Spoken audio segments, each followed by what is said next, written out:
like that confidence. Okay, I say, well, I say, Abba. I like that. I like that.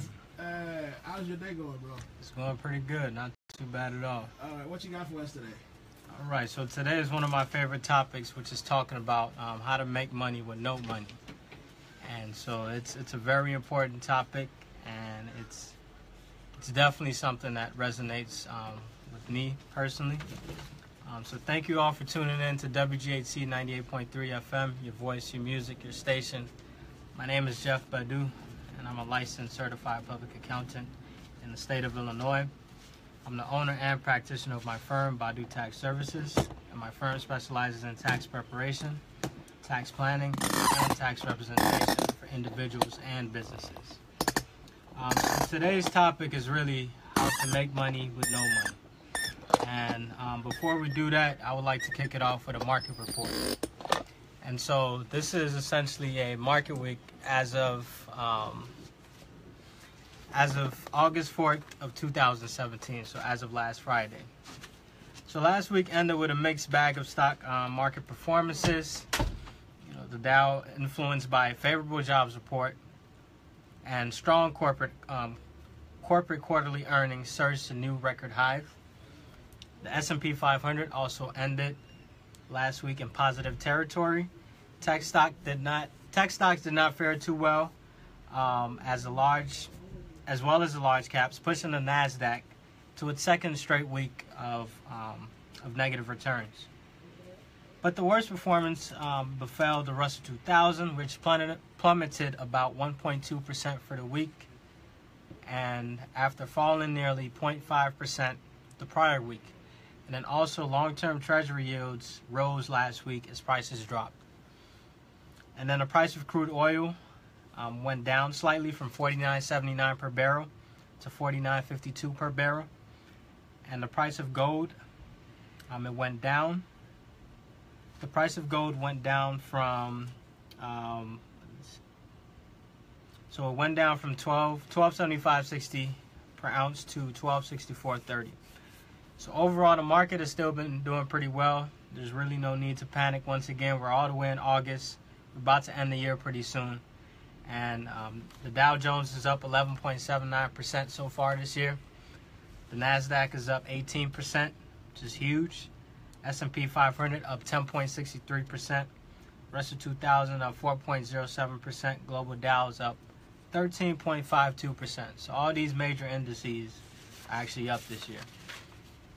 So today's topic is one of my favorite topics in the world. And it's how to make money with no money. You know, when your back is against the wall, when you absolutely have nothing, you know, it's like, what do you do? And this is essentially one of the strategies that you can use. And really, it's really the grinder's mentality, the go-getter, somebody who's actually going out to get it. So the key to this presentation is when your back is against the wall, when you have nothing, literally, and I mean $0 in the bank account. Let's say you're struggling financially or you're going through a hardship or something. These are some of the ways that you can actually leverage other people's money, and essentially using none of your own money. So many of the millionaires out there, if you know or you don't know, many of them actually started out with little to no money. I mean, there is quite a few that, you know, their parents handed them a life insurance policy, maybe $1 million policy. They had some sort of fund set up in their name. They were pretty good. But most millionaires, at least the ones that I've met and the ones that I've heard of or the ones that I listen to and follow, they didn't really have too much starting out. So they virtually had, the thing is they virtually had nothing to lose, because when you have nothing, you can't lose it. And so what they did was they learned how to create something out of nothing. And some of them, what they basically did is they learned how to make money with no money, which is what I'm set to talk to you about today. And the key here is, and believe me, I'll be honest, and I haven't been to the point where I've had no money before. I've always had some type of money, but at the end of the day, you know, it takes a burning desire, and just like most of these millionaires, it takes a burning desire and a wealth builder's mindset in order to succeed with some of these strategies that I'm about to mention. Building wealth is really all about mindset and execution. That's really the only two things that building wealth is all about. You have to think like a wealth builder, and then you have to go out and actually execute and take action. And so the first strategy I would like to mention is real estate. Real estate, in my opinion, is the best investment anybody in the world can make. And so real estate is one way, one of the easiest ways I know. It's not an easy strategy, but it's one of the easiest ways out there to make money with no money. Literally, not a dime of your own money ever being tied in some of these deals. And so there's a strategy out there known as wholesaling. And wholesaling is the best strategy in real estate to use when you have no money. Literally, when you have $0 in your bank account. You can go out and wholesale some properties. No money tied in whatsoever. And how do you do this? You essentially have to go out and find a property. So whether you're, let's say you're walking down the street, you see a for sale sign, it looks like a really hot property. You just happen to know the owner. Or let's say you're out on Craigslist or you're on some site and you see a house pop up or something like that. So what you can do is you can pick up the phone or you can talk to the seller and say, hey, what's going on?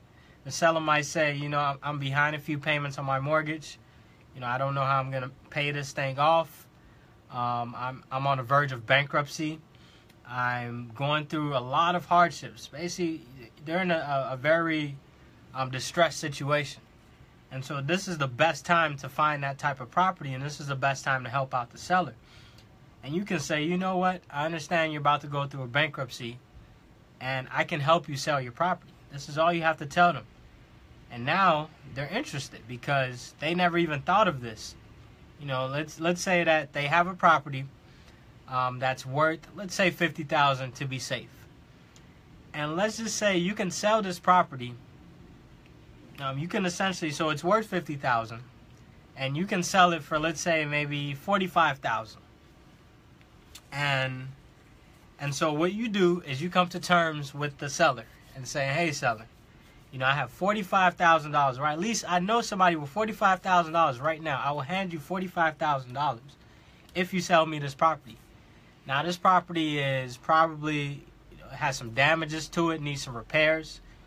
And probably if you fix it up, it's going to be worth $150,000. And so this is where you really come in handy in that you're an investor. You're going out looking for properties. You find a seller. You said, hey, your property is worth $50,000. I'll give you $45,000. They're probably going to take it because at the end of the day, they can't make their mortgage payments for whatever reason. They're about to lose the house anyway, so you might as well sell it. And so, lo and behold, you come in and you say, hey, I have $45,000. Now, of course, you don't have this $45,000, but you know somebody who does. Maybe an uncle, maybe another investor that you might have met, or maybe you're just looking online on Craigslist and you find what's known as a cash buyer. And so what you do, so you found this property, and now you draw up the paperwork. So there's a bunch of templates and things you can use online. And, you can even find an attorney.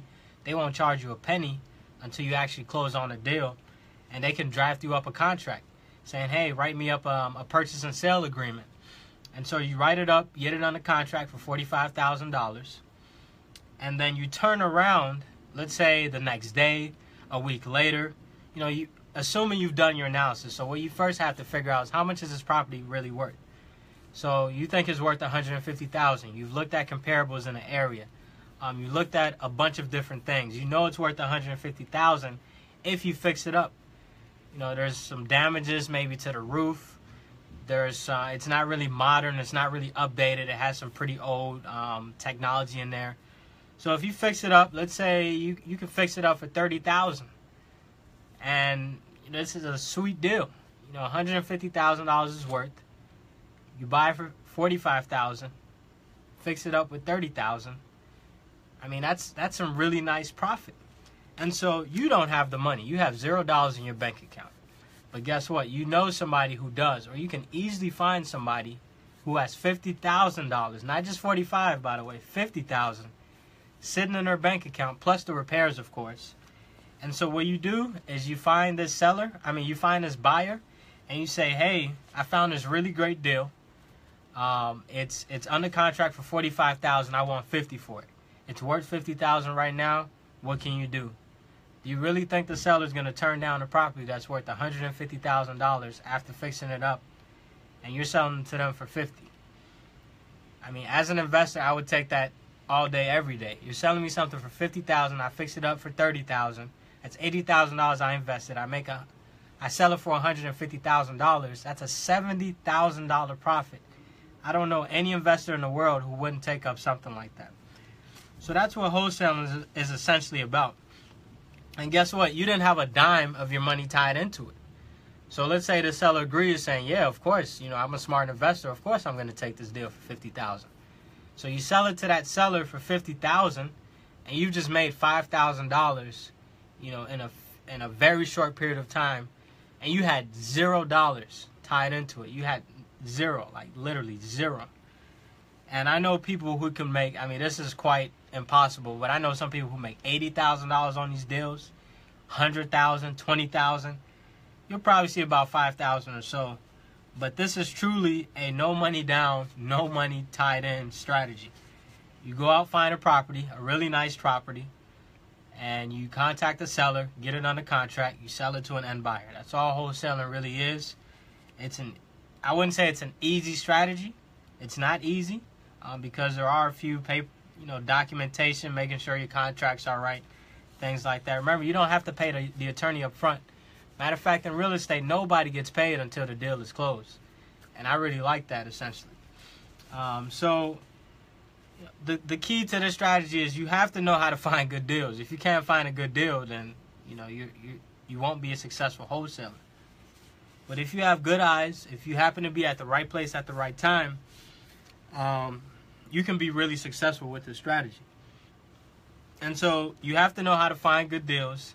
And you can look on sites like Craigslist and these other sites where people are selling stuff. And the key is to find off-market properties. So you don't really want to find properties that are listed on the MLS like Zillow or Truly or anything. Those are more for properties that you actually plan to pursue yourself. And another key with this is to learn how to negotiate the earnest money. So earnest money is basically the down payment for the contract. Now in this scenario, I didn't mention earnest money because, hey, this seller is very distressed. They need to get rid of this property. They could care less about some deposit. They need their money. And so some great investors I know, they literally negotiate a $10 earnest money. Some people don't even pay anything. And so $10 earnest money to secure a contract that you can turn around and sell it for $5,000, that's a great investment. And of course you get your $10 back at the end of the deal. And another key is to make sure you build a good list of cash buyers. And so remember the guy that we sold the property to for $50,000, we need to find a list of people just like him.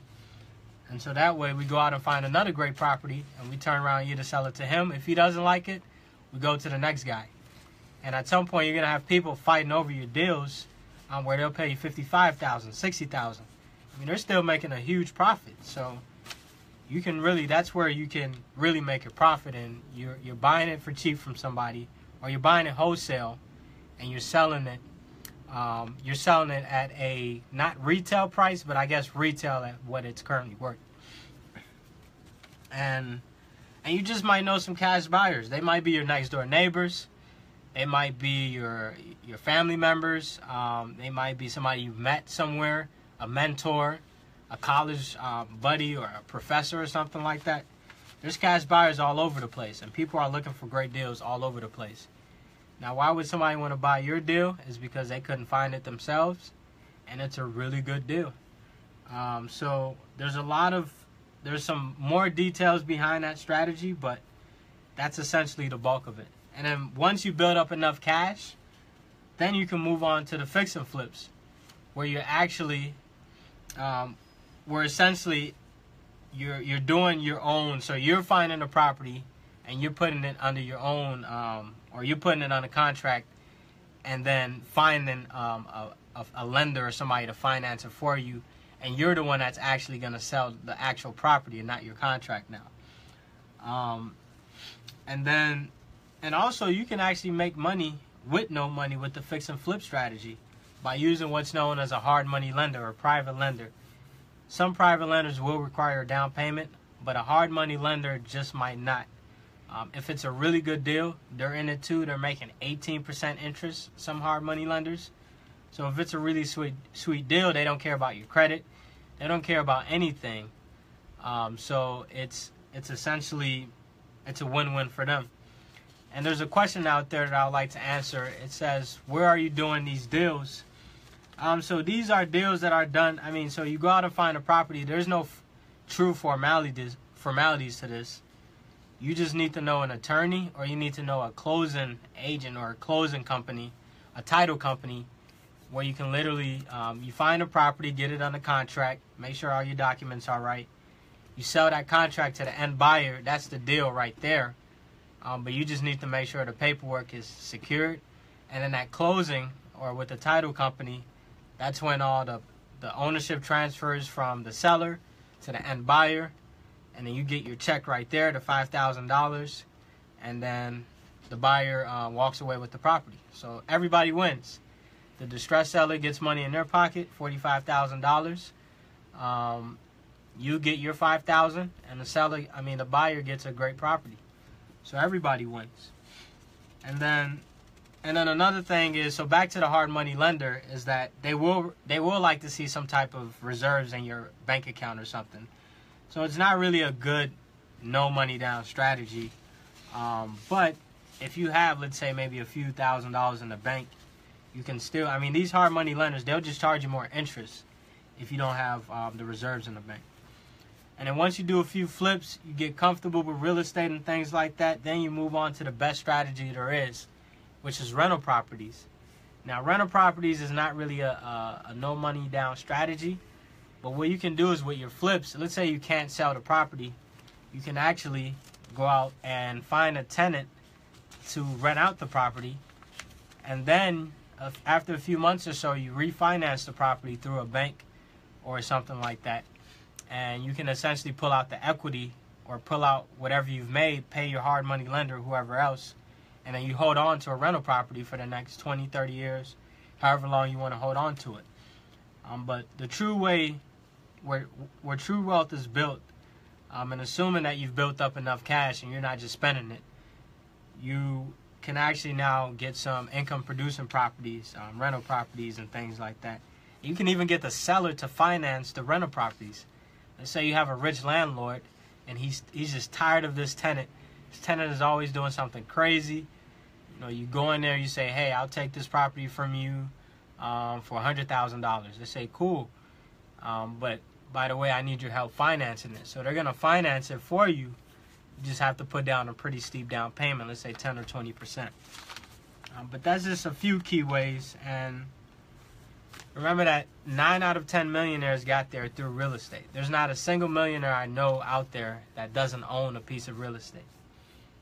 And you must be willing to learn. So with this wholesale strategy, you're not just going to do this day one when you're just sitting on the couch and you just go wholesale a property. You're actually going to learn. You're going to start watching videos. Go on YouTube. Find a book. There's a book called The Real Estate Wholesaling Bible. That teaches you a lot of the essentials of wholesaling. Now, I will admit there is a lot more steps in that book than actually necessary. It is a bit overwhelming. So I would just do some self-learning, watching videos, look at some tutorials. I mean, there's a lot of free resources out here nowadays. I mean, if you're claiming that there are no resources, that's a lie. So there's a lot of YouTube videos. I learned a lot of this stuff through YouTube. I also have mentors and things like that. But I mean, YouTube will teach you. Some of these books are on YouTube. So just things like that, and try to acquire a mentor. You know, maybe somebody who's done a wholesale, maybe somebody who's done it before you, and learn from them. See some of the steps. And I talk to these people all the time. I go to networking meetings, and they share some of their stories with me. And then I also attend those, one-day workshop, 3-day workshops, and things like that. So another question is, are you working with a team? And yes, you are working with a team. So, well, for me personally, so I own my own company, essentially. I don't have anybody else within the company, but I have a contractor who's my cousin. He owns a construction company. He's a team member of mine, but he's not a part of my company. I have a realtor. He's working with his broker or his brokerage firm or whatever. I have a hard money lender who has their own company. I have an attorney who has her own law firm. So I do have a team, but we're not under the same company, if that makes sense. And with wholesaling, you know, you need yourself, you need the buyers who are part of your team, and you need an attorney. So those are really the three key people. And then, of course, you need to go find a seller who's not really a part of your team, though. And just keep in mind, like, you have to be willing to learn, and you must have a burning desire to be successful. Remember, when your back is against the wall, you have nothing to lose. When you have nothing, what do you have to lose? Nothing. And so success is all about mindset and execution. You know, go out and take some type of risk. Go out and do something.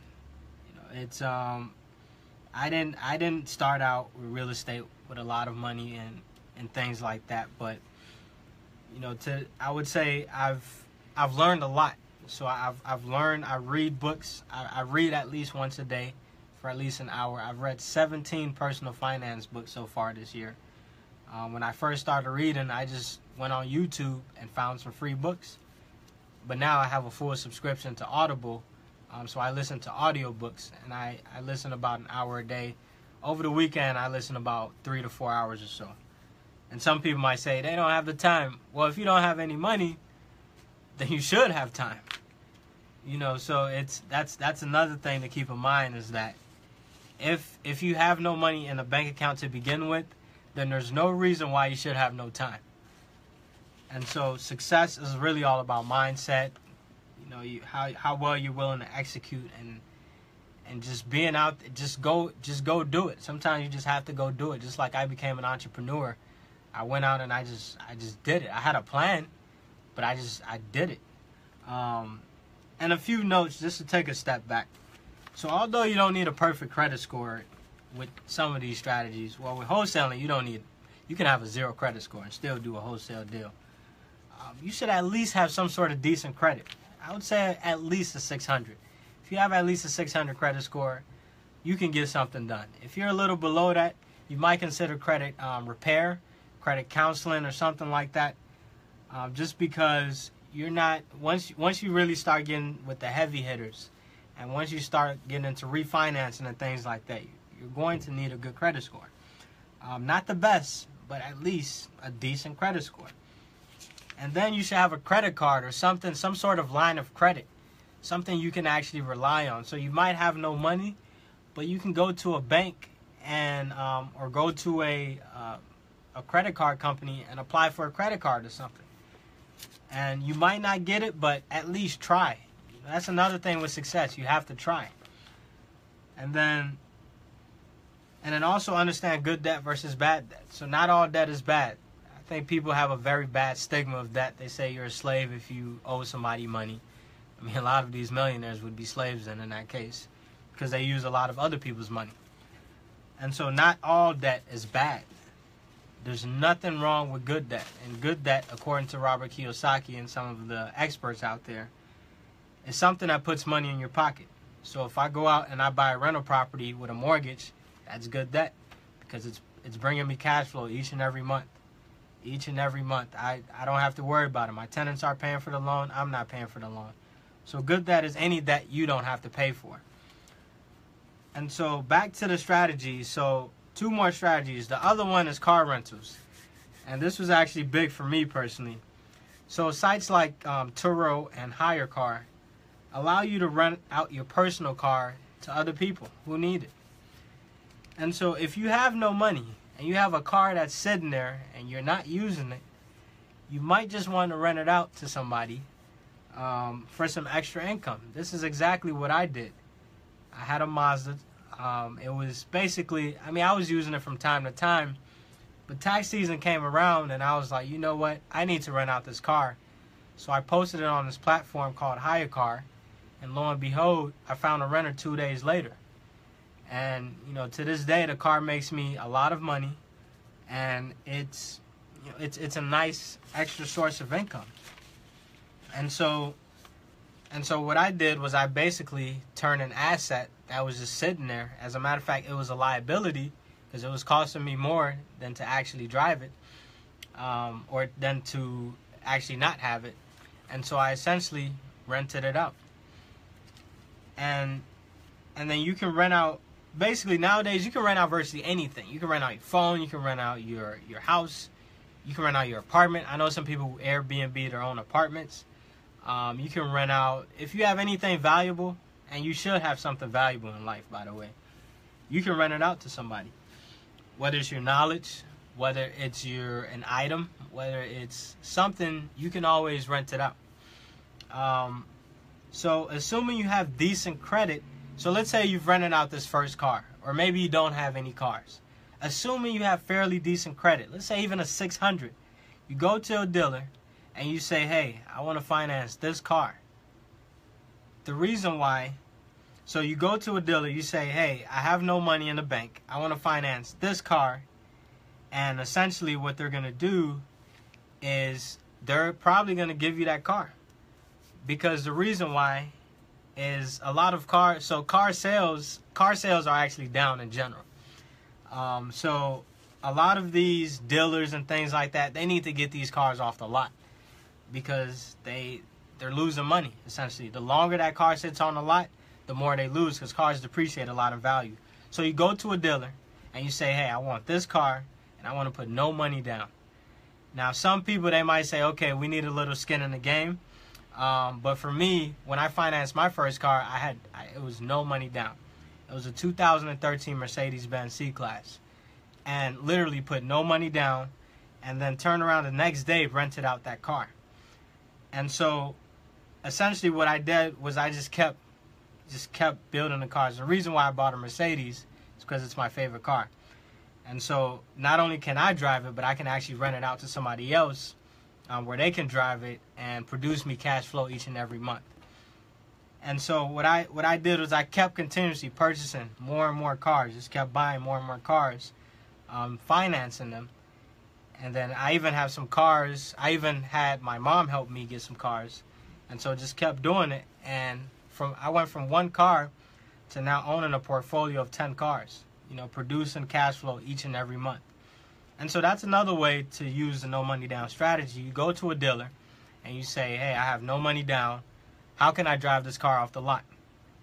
So you get the car, put no money down, walk out there. The next day or a few days later, you turn around and you rent that car out to somebody. Now, most of my cars are for Uber and Lyft drivers. And so this is something more of a long term.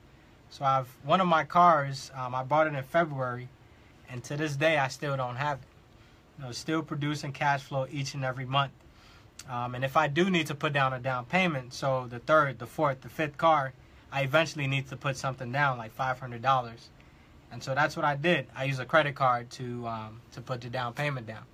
So I now own 10 cars with zero of my own money essentially tied into it. Producing a lot of cash flow each and every month. And then, hey, if you don't have the credit, if you don't have anything, somebody with a car. What you can say is, you know what? You have a car, and they might not be using it. Say, I know this platform. I can manage your car, or I can help you, basically make money from this car, and we'll split the profits 50-50. I mean, that's a strategy right there. So if you don't have the car, you at least know people with the car. And I see a question. I would like to answer a question really quickly. It says, have you used a credit card for a down payment for earnest money deposit? That's a great question. So yes, I definitely use the credit card as a down payment for the cars. And then as a down payment, so it's a little bit of a risky strategy. But what you can do is there's sites like PayPal where you can actually pay somebody and you can withdraw the money. And so for example, my mom has a PayPal account and she's an owner of one of my businesses. So what I can do is I can use my credit card, send her the money, and it goes directly into my business bank account. And essentially that turns out to be the earnest money right there. But the last strategy is really, so this is not I don't really do this strategy, but it's at least an option, is you can do online stores. So sites like Shopify allow you to run an online store. This is so crazy, but you can run an online store, an entire mall within your home, without physically owning a single product. You can sell brand name products without owning a single one of them. You don't have to have any inventory in your house or anything like that. And you can sell them, and you can just just sell them, flipping and things like that. And the key is you have to know how to market well. So you can basically run an online store from your living room, having zero money tied into it. Now, eventually, you're going to need some inventory and things like that. You're going to need your own more products. But that's another way to make money with no money. So, and then another thing is, actually, this is a bonus one, but essentially you can offer personal services. So you know how to do something better than somebody else you know. So if you have a skill and you can teach it to somebody, this is another no money down strategy. You can actually teach it to them, whether you have to charge them or anything like that. You know, I offer financial coaching where I charge people a certain amount of money because I have the skill and I can teach it to somebody even if I had no money. And so it takes none of your own money out of pocket. And you're simply teaching somebody a skill, or you're providing a service that you know. So to conclude, there are plenty of ways to make money with no money. The point of this presentation is that it doesn't always take money to make money. You know, it's better to have money than no money. But if your back is against the wall, if you have nothing to lose in life, you can always get a way out. So it's more so takes a burning desire to succeed and a willing and able mindset. And sometimes you have to get creative.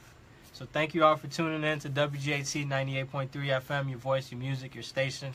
My name is Jeff Badu, and I look forward to continuously delivering you all some content. Thank you. Money talks. Burning desire. Beautiful words. I love that. And that is what makes you stay committed to whatever it is that you're trying to achieve.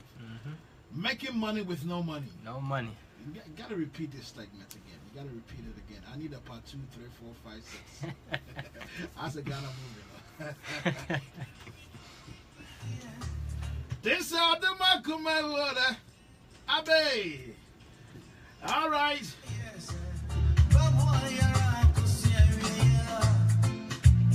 Ah. 98.3 FM. Yamiya do my china. I want for Angela, the dietitian, the nutrition, will be coming in with her segment, Nutrition Talk. Makacho said WGHC 98.3 FM. Unkoso ewe puyechi ha enyanye pa. Said the beya ube koso.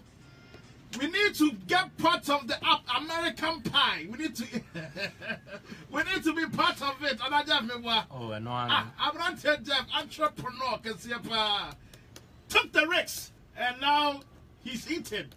He's eating. Is it pie? What's on the hand? We're trying pie, no, a big slice. Jeff, we're trying American pie in a big slice, I'm telling you. And on the opponent Mayan. And that is the good thing about 98.3 FM WJC. We really bring you the resources, the professionals that can take you to the next level. And keep glued to this station, because I'm telling you, the Abu Waba the Nyasam Kito, what to me is Rakura.